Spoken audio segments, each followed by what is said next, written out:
The latest. Thank you for your love and support. I appreciate you all. Every mainstream media outlet tells you the exact same story about the Sahel. They tell you it is a region trapped in an endless cycle of poverty, tribal conflict, and localized T groups activities. But today we are tearing down that narrative. We are looking at a glaring, undeniable contradiction that the Western mainstream media desperately wants you to ignore.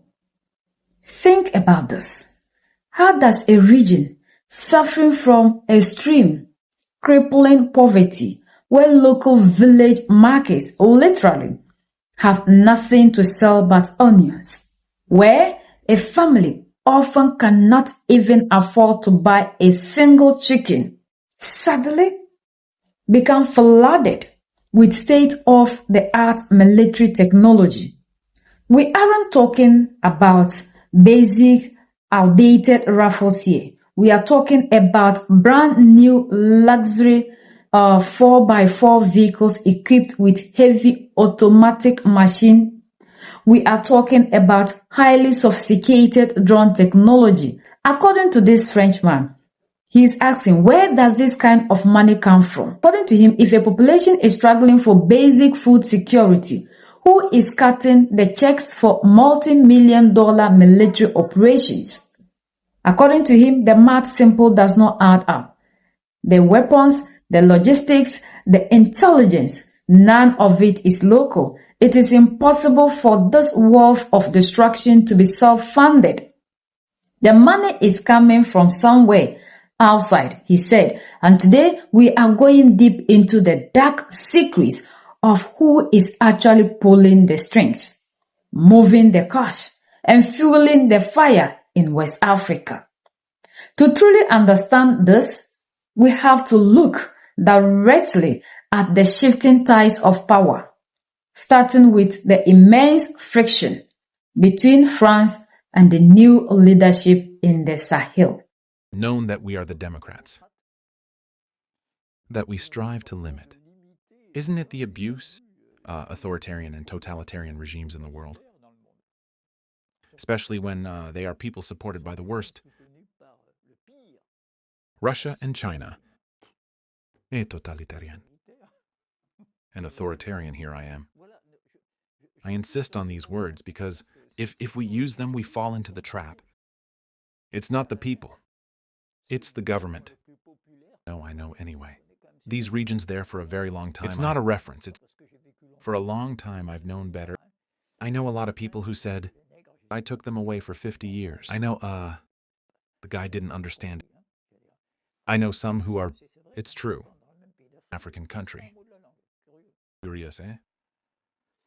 I know someone at the market. I like to apologize. Or the man understand what? Bambara, in this case, I apologize. So, first thing, I can now learn it. Our countries of such poverty. Where do the villages north of Bamako? And we don't talk when we are beyond our tastes. I go towards the north there, then after Gao, Tumal, etc. There are markets where you can only find onions. There is not one chicken to buy. Sometimes, especially during the dry season, and all of a sudden, I get to the news. We see columns of guys' self-propelled drones when they attack the minister who are murdered while he was in the mosque praying. When he was murdered, it marked the spirits that in Mali. And because they are not fundamentalists, they're pious Muslims. With their 5 prayers during the day. So, where the money comes from? How can you buy one chicken? I pose, it's not possible. Come from outside. With one heir to pitoyer is, says these links anyway. Privilege that we have with this Africa that all of a sudden now that he is ungrateful to the help we gave them. And that's true that we got a lot of soldiers who left their skin there. We have known some of them. Ah, you can't suspect that they are financing Antiguan. Financing the... So I'm not quite idealistic either. That is, I do not give in my head one round in white, favorable to these new regimes, that in the streets of Mako unfolds flags, where it says Macron clears. It seems to me, attend 1 to 2 wave of independence I experienced the first. I was ready to back it 14, 15 years. Why not? But I have one distrust because you never know. Here it is not the Americans who hunt. See, it is well known that the Americans dealt with the FLN while being on the Blackfoot side. We were talking together earlier how Americans can finance 2 fire irons.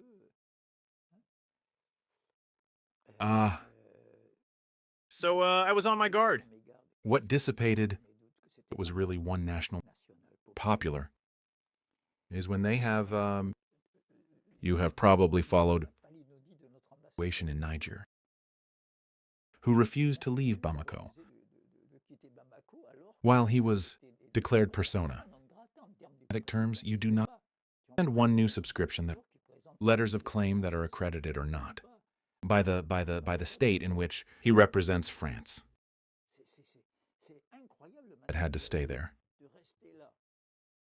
And fortunately that the regime, as they say, the Nigerian government gave instructions do not touch 1 hair of the French, because they are only waiting for this to justify 1 intervention. All this, the bird sitting around, and I was in the... Okay, he ended up leaving. It's ridiculous, this support. Why am I making this detour through our, in Niger? It is precisely to return to the heart of the Malian problem. La.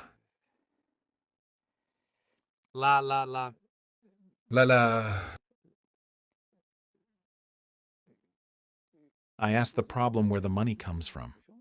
Why these rebels, these jihadists, or the rebels, identitarian, like the 3 rules of where does he find the money to get such military equipment, and which represents several years of salary, sorry, I can't say it, out of 1 single self-propelled gun, 4 with 1 machine gun, for example, and now drones, which there was a few years ago. Where the money comes from, and I said, the French is also want to chase us away. Now I'm done with it. When the largest base, surveillance of the entire Sahelian territory, gigantic, that is to say, Chad, if we know its geography, practically to Mauritania to the Atlantic. 1 American base that was north of Niger in the middle of the desert, who settled without permission of the government. It was before what is called the Gente. And who, and this was Washington's eye on the whole region, surveillance on in the desert. So there's always this old dream to learn what is called in nuclear technology, the critical mass is when you have the quantities of uranium take 1 geometry. As the deflagration begins, the security regime is to have separations. According to him, for decades, Paris maintained a paternalistic, sophisticated grip on its former colonies under the guise of protection and development. That when the current wave of popular uprising began demanding true sovereignty, French President Emmanuel Macron put on an air of deep pity. He openly lamented the breaking of what he called the privileged ties between France and Africa. And Africa, he claims, to love so much. He even accused these new popular governments of being ungrateful for the French soldiers who lost their lives in the region and are all in all said they need to thank us. But let's strip away the emotional rhetoric and look at the raw geopolitics. Is France truly a grieving partner, or they are actively sabotaging the region because they lost their grip? When a powerful nation is forced out of a region incredibly rich in strategic resources, they rarely leave quietly. They have an immense motive to ensure that the new popular government fails. So according to this man, think about the sheer desperation of French diplomacy during the crisis. Look at the absurd spectacle of the French ambassador to Niger, who refused to leave his post even after being officially declared persona non grata. In standard international diplomacy, when the host country tells an ambassador to leave, they leave. Paris ignored this rule, forcing the ambassador to remain holed up, practically besieged inside his own embassy. According to the French man, for years, the US operated the largest, most sophisticated military surveillance base in the entire Sahelian territory, tucked away in the deep desert of northern Niger.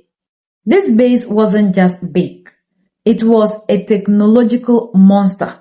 They kept track of the desert down to the exact square centimeter. Absolutely nothing moved in that sun without Washington knowing about it. And here is the kicker. That massive surveillance apparatus was originally installed without the official sovereign authorization of the Nigerian people. It was established under previous compliant regimes long before the popular movement took over. Historically, the United States is a master at keeping two irons in the fire. They have a long documented history of pretending to support one side publicly while covertly negotiating with or financing the operation. Look back at the Algerian War. The US maintained relations with the French settlers while simultaneously dealing behind closed doors with the FLN rebellion. When you possess a surveillance base that can track a single vehicle anywhere in the Sahara Desert, how do massive convoys of heavily Tigers driving brand new 4x4 and launching sophisticated drones manage to operate quietly undetected? How do they seemingly coordinate like the tragic targeting of a minister while he was praying inside a mosque in a region supposedly under total Western satellite and drone lockdown? You either have total military incompetence from a global superpower or you have deliberate blindness. Surveillance data is a currency, and in the underworld of geopolitics, knowing exactly where your enemy is and choosing when to look away is the ultimate way to fund and facilitate a proxy war.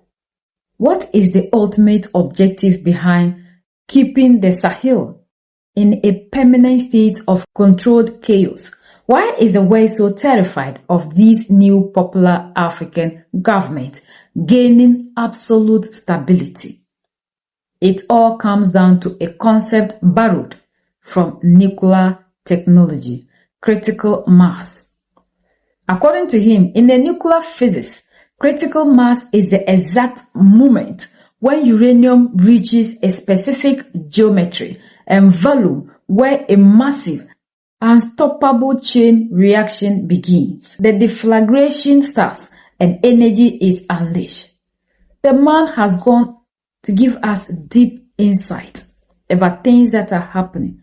And now, with all these things that are coming out, it is time for us all as Africans to know, prepare, and be ready to fight for our own sovereignty.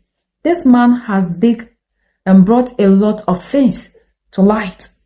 He said it's not because he's old, but it's because he knows what we do not know.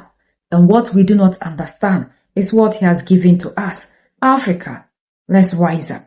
We are the only ones that can set ourselves free. United we stand, divided we fall. And united we keep standing forever and ever. The greatest enemy of the Africans is mental slavery. So let's colonize ourselves from mental slavery. Let's keep sharing to educate our brothers and sisters. Together we make Africa great for ourselves and the next generations that are going to come. So that's the latest around the world, in Europe and in France.